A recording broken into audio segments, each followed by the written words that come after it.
Gave you the idea of all 12 tenses in affirmative sentences. Today we shall continue the same topic but in negative sentences. Here are three examples of indefinite tense. First is present indefinite. Look here, the sound is the same which was in affirmative sentence ता है, वह कठिन परिश्रम नहीं करता है. So it is negative sentence. Now first of all we have to use subject he. After that ताहे वाले सेंटेंस में ध्यान ये रखना है कि हेल्पिंग वर्ब के रूप में डू या डज का यूज किया जाएगा. सिंगुलर में डज और प्लूरल में डू. तो हियर ही डज नॉट, ये हमारा नेगेटिव सेंटेंस के लिए हेल्पिंग वर्ब और उसके बाद नॉट आ गया है.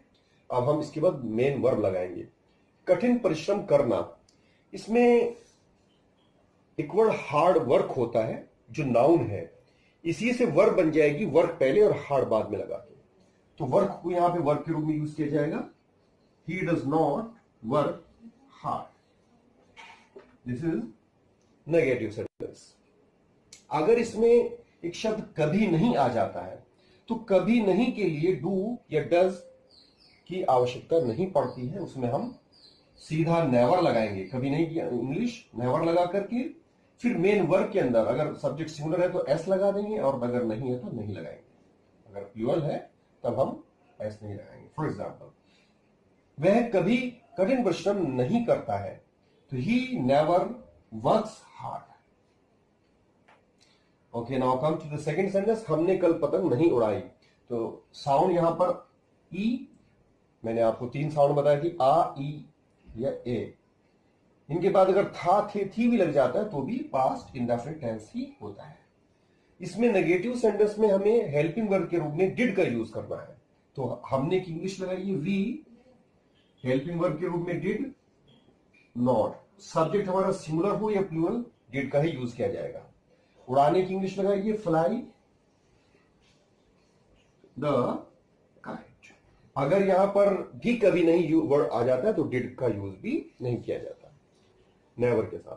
तो वी नेवर. फिर यहां पे चूंकि पास्ट इंडेफिनिट टेंस है, अब हम इस वर्ब को सेकंड फॉर्म में यूज करेंगे flew, FLEW, flew. The third sentence, मैं आज पार्क नहीं जाऊंगा.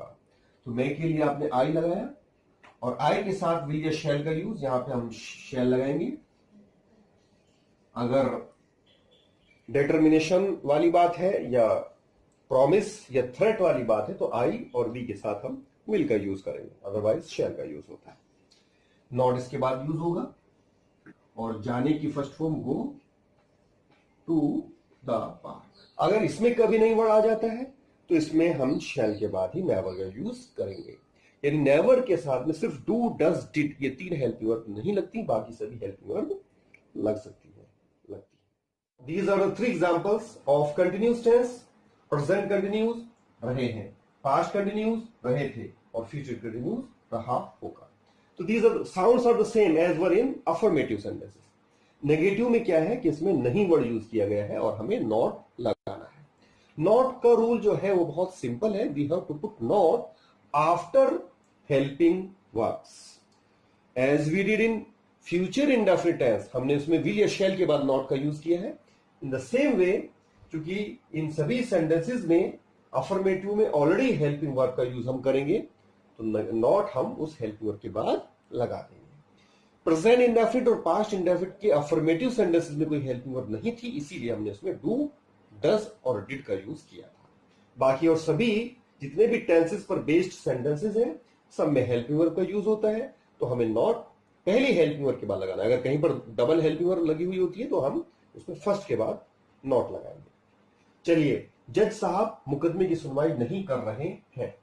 इस सेंटेंस में हमें जज की इंग्लिश लगानी है द जज. साहब के लिए कोई वर्ड यूज नहीं करेंगे. रहा है, रही है के लिए वही इज एम आर में से एक लगाएंगे तो जज इज द सिंगुलर वर्ड, तो we shall use is. And then not. सुनवाई करना, तो here word is used, hearing the case. Now second, वे लड़के गंगा में नहीं नहा रहे थे. तो अगर सिर्फ वे शब्द होता तो हम दे लगाते, लेकिन वे के साथ कोई नाउन है तो यहाँ पे दोज बॉयज लगाया जाएगा। अगर ये लड़के होगा तो दीज बॉयज, और वे लड़के हैं तो दोज बॉयज। रहे थे के लिए वाज या वर में से हम वर लगाएंगे और उसके बाद नॉट का यूज करेंगे। नहाने के लिए लगा दीजिए बात, उसमें आईएनजी लगेगी। इन द गंगा, ये नदी का नाम है इसलिए इससे पहले द का यूज किया। ओके, फ्यूचर कंटिन्यूज में चपरासी फाइल नहीं ला रहा होगा, तो चपरासी के लिए द इन रहा होगा, रही होगी के लिए विल बी शेल बी का यूज होता है, तो विल के बाद पहले नॉट लगाएंगे फिर बी को उसके बाद लगाएंगे। लाने की इंग्लिश ब्रिंग, उसमें आईएनजी लगाई जाएगी। Bringing the file. These are the three examples of perfect tense. Present perfect, sound आ है, ये चुका है। मैंने आपको बताया था आ की मात्रा के बाद अगर है लग जाता है तो वह पास्ट इंडेफिनिट नहीं बल्कि प्रेजेंट परफेक्ट टेंस हो जाता है। Here is past perfect tense, इसमें डबल क्लॉज है। रेलगाड़ी के प्लेटफॉर्म पर आने से पहले हम टिकट नहीं खरीद चुके थे। And this is future perfect, सूर्य छिपने से पहले हम खाना नहीं खा चुके होंगे। Now first present perfect tense, मैंने अभी तक ताजमहल नहीं देखा है, तो आई के साथ हैव का यूज किया जाएगा। आई हैव नॉट, और इसमें अभी तक के लिए येट का यूज करेंगे। Third form seen the Taj Mahal. Taj Mahal is a historical building, तो दैट इज वाई इससे पहले द का यूज किया जाएगा। To the second sentence past perfect, इसमें क्या है, डबल क्लॉज। मैंने आपको बताया था बीच में अगर पहले शब्द आया है, यहां पे बाद भी आ सकता था, रेलगाड़ी के प्लेटफॉर्म आने के बाद हमने टिकट नहीं खरीदे थे या नहीं खरीद चुके थे, तो लेकिन हमें हमेशा सेकंड क्लॉज वाले सेंटेंस को ही पहले बनाना है। तो हम टिकट नहीं खरीद चुके थे, we had not bought tickets, और पहले की इंग्लिश लगाइए बिफोर। अब ये जो फर्स्ट क्लॉज हम लास्ट बाद में बनाएंगे, ये पास्ट इंडेफिनिट वाले रूल से बनेगा। रेलगाड़ी के प्लेटफॉर्म पर आना, बिफोर द ट्रेन, और रेलगाड़ी के आने के लिए अराइव वर्ड यूज किया जाएगा। सेकंड फॉर्म अराइव लगाएंगे, before the train arrive at the platform. अगर यहां पे बाद शब्द होता तो ये सेंटेंस पास्ट इंडेफिनिट से बनता तो यही पहले, तो we did not buy the tickets, और यहां पे आफ्टर लगाया जाता, the train had arrived at the platform, यानी हैड का यूज फिर हम इस वाले सेंटेंस में करते हैं जो हिंदी में पहले लिखा है और इंग्लिश में जो बाद में बनता है। द थर्ड फ्यूचर परफेक्ट, सूर्य छिपने से पहले, इसमें भी सेम वही केस है। पहले शब्द आया है, हम खाना नहीं खा चुके होंगे को हम पहले बनाएंगे।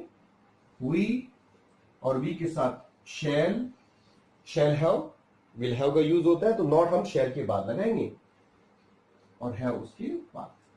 थर्ड फॉर्म यूज की जाएगी, we shall not have taken.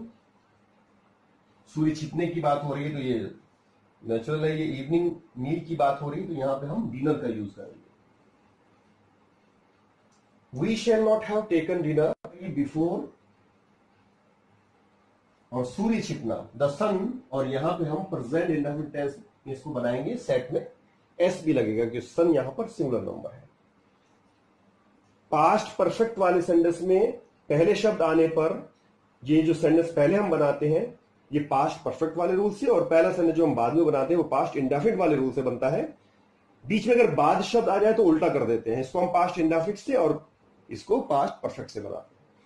Future perfect में भी इसी तरह से है, पहले शब्द अगर आया है तो ये सेंटेंस फ्यूचर परफेक्ट टेंस से बनेगा, और फर्स्ट सेंटेंस जो बाद में बनेगा वो प्रेजेंट इंडेफिनिट वाले रूल से बनेगा।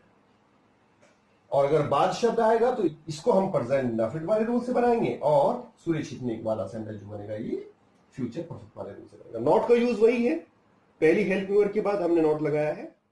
Here three examples of present perfect continuous, past perfect continuous and future perfect continuous. Sounds are the same as of continuous tense but the timing is given here. 1 घंटे से, 2010 से, सुबह से, तो time हो जाने की वजह से ये परफेक्ट कंटीन्यूअस टेंस है।